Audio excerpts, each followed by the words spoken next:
अस्सलाम वालेकुम। Lecture number है 43। आज हम करने जा रहे हैं एक नया टॉपिक कॉम्प्लेक्सिटी थ्योरी।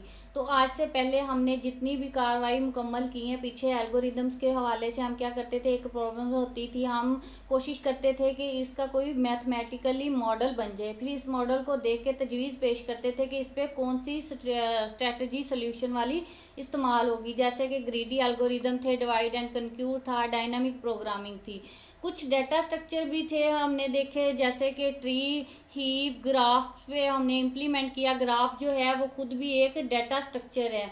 जो एल्गोरिदम हमने बनाए प्रॉब्लम सॉल्व करने के लिए, ये सारे जो थे पॉलिनोमियल टाइम थे, तो यानी कि एफिशिएंट थे, यानी order n square, order n cube, order n log n. तो ये जो थे पॉलिनोमियल टाइम था। लेकिन ऐसे भी कुछ एल्गोरिदम्स हो सकते हैं जिनके लिए पॉलिनोमियल टाइम एल्गोरिदम नहीं बन पाए, यानी कि प्रॉब्लम सॉल्व करने के लिए पॉलिनोमियल या एफिशिएंट कोई टाइमिंग नहीं उनके लिए इस्तेमाल हुई। जैसे कि वो होंगे हमारे एल्गोरिदम एक्सपोनेंशियल एल्गोरिदम हो सकते हैं, या वर्स्ट केस में हमारे हो सकते हैं फिक्टोरियल एल्गोरिदम।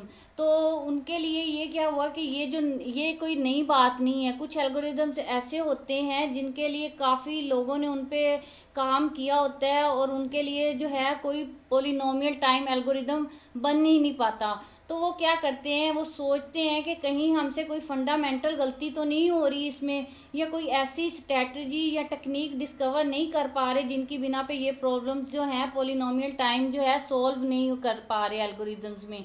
तो फिर वो क्या करते हैं, लोगों ने इस पे काफ़ी सोच विचार के बाद 1960 में ऐसा हुआ कि डिस्कवरी हुई ऐसी प्रॉब्लम जिनके लिए पॉलिनोमियल टाइम एल्गोरिदम नहीं बन पा रहे थे। इनकी खासियत कुछ यूँ निकली कि वो सारी जो थी एक दूसरे से मिलती जुलती थी।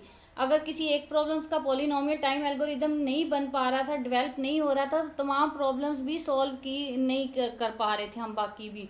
अगर एक का पॉलिनोमियल टाइम निकल आता था तो हम कह सकते थे कि बकिया भी जो है पॉलिनोमियल टाइम में हल हो सकती हैं। तो हम क्या करते थे, अब जो है कम्प्लेक्सिटी में आ गए एल्गोरिदम्स की टाइम के हवाले से। तो यहाँ पे ये कोशिश नहीं करेंगे कि एल्गोरिदम्स के लिए इसका पॉलिनोमियल टाइम बताएं, बल्कि प्रूव करेंगे कि इन सेट ऑफ प्रॉब्लम्स के लिए पॉलिनोमियल टाइम एल्गोरिदम है कि नहीं, ये हमने बताना है। सिर्फ हमसे सवाल पूछा जाएगा। ये चीज़ें हम टाइम कम्प्लेक्सिटी के हवाले से करेंगे, और इसमें जो पिछले 40-50 सालों में डेवलपमेंट हुई है इनको हम जो है ब्रीफली डिस्कस करेंगे। तो इसमें ये चीज़ हो गई है। उसके बाद हमारा है सेकंड टॉपिक स्टार्ट हो गया जो है डिसीजन प्रॉब्लम्स। इसमें ऐसा होगा कि हमें कोई मसला दे दिया जाएगा और पूछा जाएगा कि बताएं कि ये पॉलिनोमियल टाइम एल्गोरिदम है या नहीं, यस और नो में आंसर दें। ऐसा नहीं होगा कि आप जो है सोल्व करके बताएं मुझे कि ये जो है सोल्यूशन पॉलिनोमियल है कि नहीं। मुझे सिर्फ सवाल दिया जाएगा, मुझे जवाब देना है यस और नो में।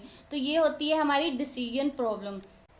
अब आता है टॉपिक कॉम्प्लेक्सिटी क्लासेस। इसमें हम क्या करते हैं, प्रॉब्लम्स को क्लासेस में डाल देते हैं। यानी कि क्लास पी है, इसमें जो पी मतलब कि पॉलिनोमियल टाइम, यानी कि सेट ऑफ प्रॉब्लम्स हैं हम हमारे पास, हम कह सकते हैं कि इनका पॉलिनोमियल टाइम है। यस और नो में आंसर दे सकते हैं। ये काफ़ी इजी और एफिशिएंटली सॉल्वेबल होती हैं। इनको हम इसमें डालते हैं। फिर प्रॉब्लम्स आती हैं क्लास एनपी के लिए। इसमें हम क्या करते हैं, सोल्यूशन पॉलिनोमियल टाइम में नहीं मिलता, वेरिफिकेशन पॉलिनोमियल टाइम में मिल सकती है। फिर है क्लास एनपी नॉन डिटर्मिनिज्म। इसमें क्या होता है कि हमारे पास हम एक प्रॉब्लम को हल कर लेते हैं और किसी को दिखाते हैं कि बताएं मुझे इसका हल क्या है, और वो मुझसे पूछते हैं कि बताएं कैसे आपने ये सही किया है। वो जो तरीका होता है नॉन डिटर्मिनिस्ट होता है। वो तरीका हम कह सकते हैं कि आप जो है डिटर्मिन नहीं कर सकते। तो इस तरह वो सोल्यूशन ढूंढ लेती हूँ मैं।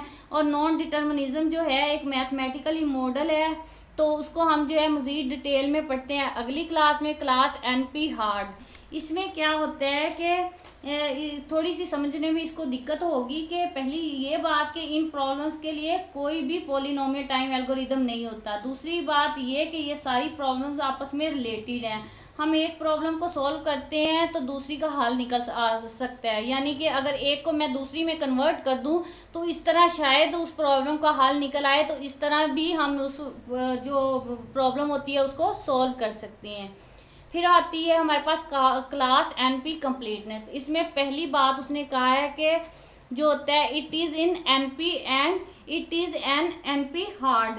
प्रॉब्लम की सोल्यूशन वेरीफाई कर सकते हैं पॉलिनोमियल टाइम में। इसमें अगर एक प्रॉब्लम हल हो सकती है तो बकिया तमाम प्रॉब्लम जो होंगी वो हल हो जाएंगी एनपी हार्ड में। ये ग्राफ इसमें क्या हुआ है, ये मेरी बेस लाइन है, ये पॉलिनोमियल टाइम यानी कि मैंने क्लासेस को अरेंज कर दिया है और मैं पूछती हूँ कि इनका डिसीजन लेना है मुझे कि इनका सोल्यूशन है या नहीं है। यानी कि एमएसटी दे दिया है और मुझसे पूछा जाता है कि इसमें कोई मिनिमम वो पाथ है कि नहीं है, मुझे डिसीजन लेना है, तो उसके लिए उसको मैं डालती हूँ इसमें। फिर आता है ग्राफ एसोमोर्फिज्म, यानी कि मैं दो ग्राफ को आपस में रीअरेंज कर देती हूँ और फैसला लेती हूँ कि ये ग्राफ जो है एसोमोर्फिज्म है या नहीं है, तो मुझे ये डिसीजन लेना है इसमें।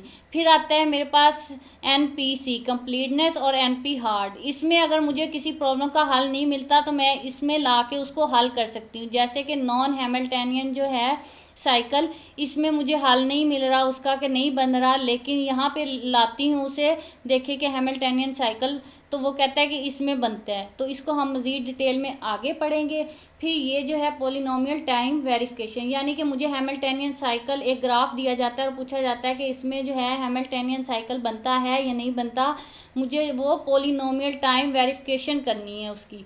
तो वो वेरिफिकेशन हाँ ना में जवाब देना पड़ेगा। ये जो दो ग्राफ हैं नॉन हैमिल्टनियन और हैमिल्टनियन, ये जो है मैं तमाम देखें कि आपस में नोड जो हैं थिक लाइन से दिखाए हैं मैंने, और इसका मतलब यही है कि हैमिल्टनियन साइकिल बन रहा है।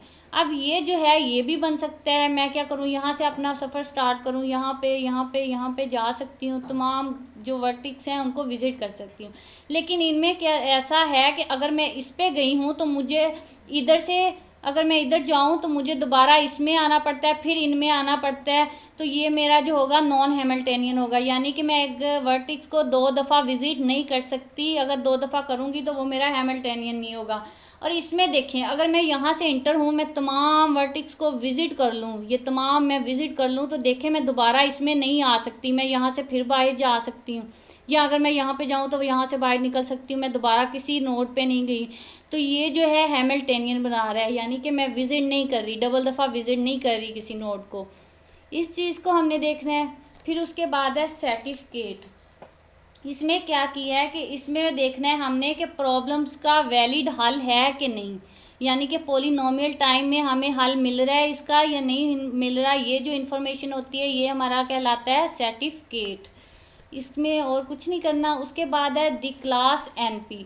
इसमें हमने क्या करना है, क्लास एनपी जो होती है हमारी नॉन पॉलिनोमियल टाइम जो होती है डिटर्मिनिस्ट होती है। फिर उसके बाद इसमें हम कहते हैं कि अगर किसी polynomial set of non polynomial time algorithm है या कोई प्रॉब्लम है तो उसका जो हल है वो हमें पॉलिनोमियल में मिल सकता है या नहीं मिल सकता, ये पूछा जाता है। ये वैलिड है या नहीं है, हमें जो है आंसर देना पड़ता है यस और नो में। तो इसका जवाब जो अगर हमें कोई एमएसटी लगा लें कि ट्री दिया गया और पूछा जा रहा है कि इसमें फ़लाँ वाला नोड है, पाथ है या नहीं है, 20 वाला या 50 वाला, तो मुझे हाँ ना में जवाब देना है, तो वो जो है प्रॉब्लम्स इसमें आएंगी। अगर तो मैं नहीं दे पा रही तो वो मेरी जो होगी वो set of problems NP class में नहीं जाएंगी। फिर उसके बाद है रिडक्शन। रिडक्शन में हम क्या करते हैं, एनपी हार्ड क्लास और एनपी जो इनका सब कंप्लीट है, इन प्रॉब्लम्स की ये खासियत है किसी एक का हल मिल जाए तो बकिया तमाम का हल मिल जाता है। तो ये जो होता है इनमें हम क्या करते हैं कि तमाम प्रॉब्लम्स को दूसरी प्रॉब्लम्स में मर्ज कर देते हैं। ये अमल जो होता है ये हम करते हैं रिडक्शन से, प्रोसेस ऑफ रिडक्शन से। यानी कि हमें जो है ए प्रॉब्लम दी है, बी प्रॉब्लम दी है, बी हमारे पास पहले थी, ए हमें नहीं मिल जाती है, तो हम कहते हैं कि बी वाली का तो हल नहीं निकला, ए का कैसे निकलेगा। हम क्या करते हैं, उस प्रॉब्लम को ए को मर्ज करते हैं बी में, यानी कि उसमें ऐड करते हैं और फिर सोल्यूशन ढूंढने की कोशिश करते हैं कि क्या ए वाली प्रॉब्लम जो है सॉल्व हो सकती हैं या नहीं हो सकती, दोनों मर्ज होके। अगर तो वो हो जाती हैं पॉलिनोमियल टाइम में तो हम क्या करते हैं कि हम बता सकते हैं कि ये जो है पॉलिनोमियल टाइम में हो सकी है। तो ये जो कन्वर्ट होती है एक चीज़ को दूसरी में करना, ये रिडक्शन के ज़रिए हम करते हैं उनका सल्यूशन ढूंढने के लिए किसी भी प्रॉब्लम का। उसके बाद उसने कहा है कि आपके पास एक ग्राफ है, आपको लेबल करना है 3 कलर से, या जितने भी हमें कलर दे दिए जाए उन कलरों से लेबल करना है, लेकिन ऐसा हो कि आपके पास एक वर्टिक्स जो है उसका डायरेक्टेड हमसाया लगा लें या एडजेंसिटी नोड लगा लें, वो जो है आपस में एक कलर ना रखते हो, यानी कि डिफरेंट कलर रखते हो।